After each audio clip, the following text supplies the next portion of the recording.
Yoann, je me demandais, comment tu fais pour rester dans ta bulle les jours de compète? C'est très simple. Je mets les casques audio, je mets la musique et puis après aussi, je suis complètement en lien avec mon entraîneur. On a des temps où on n'est que tous les deux. J'évite d'aller voir les coéquipiers, je vais les voir tirer, mais toujours avec le casque. Et on travaille comme ça toute la journée, on espère, pour arriver jusqu'en finale et la gagner par la suite. Après, tu sais, tu as tes playlists spéciales où tu as l'attente avant le combat, pendant.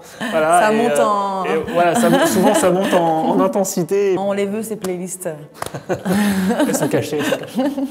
Est-ce que toi, tu as quelque chose à conseiller pour rester concentré, soit avant une compétition ou un moment important? Qu'est-ce que tu préconiserais? Que ce soit dans le sport ou dans le travail, je crois que déjà, c'est d'être conscient que ce qu'on a préparé, ce qu'on a fait avant, on l'a fait au maximum de ce qu'on a pu parce qu'on s'est donné les moyens. Donc je crois que c'est la base de la concentration en fait. C'est pas de se dire « Ah bah j'ai peut-être oublié ça, j'ai peut-être fait ceci, j'aurais dû faire ça ». Non, on a fait ce qu'il fallait. Quand on arrive en compète, on a tous comme objectif de la gagner. Par contre, en commençant sur le premier match, je vais avoir comme objectif de mettre une stratégie en place pour pouvoir penser au match d'après et avancer sans me focaliser directement sur le match d'après. Parlons un peu de préparation mentale. Je sais que c'est super important pour certains athlètes, un petit peu moins pour d'autres.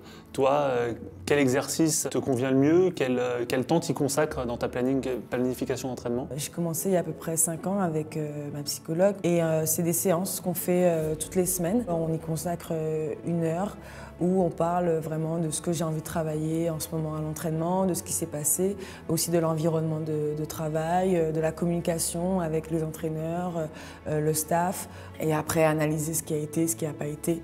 Est-ce que tu as un exercice, par exemple, tu sais, des entraînements soit de respiration, soit des entraînements de focalisation? Est-ce que tu as des exercices comme ça que toi t'apprécies? J'ai utilisé plusieurs outils, que ce soit de la visualisation, de la respiration, de la méditation, mais je n'aurais pas un outil vraiment que j'utilise à chaque fois. Je vais me conditionner, mais comme tu dis, je vais savoir ce que je vais travailler des fois avant d'aller à l'entraînement. Ça peut être par exemple me mettre dans une situation qui est inconfortable, que j'ai déjà retrouvé en compétition et travailler cet état d'esprit pour le changer et du coup travailler dessus. Ça peut être aussi des points d'ancrage. Je sais qu'il y a un moment dans le match où je sens que ça peut monter.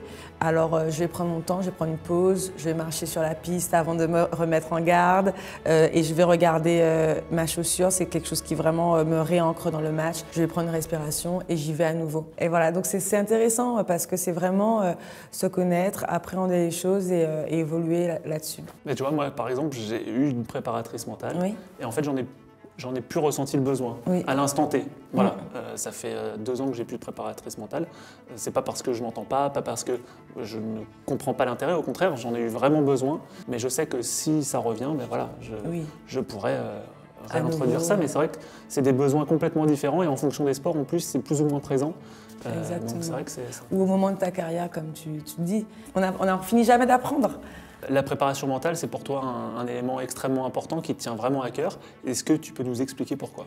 Bien sûr, déjà la préparation mentale comme outil d'optimisation de la performance. Je pense qu'on a cette image de l'athlète qui est un peu invincible, qui gagne tout le temps et on ne parle pas nécessairement des moments de doute, des moments d'anxiété, de burn-out qui peuvent être liés à justement un mode de vie aussi intense que le nôtre. Et je pense que c'était important pour moi de poser et de dire que c'est important aussi de considérer l'athlète comme un humain, quelqu'un qui est aussi faillible et aussi de lui donner les moyens d'être dans un environnement qui est bienveillant pour lui permettre d'être performant également.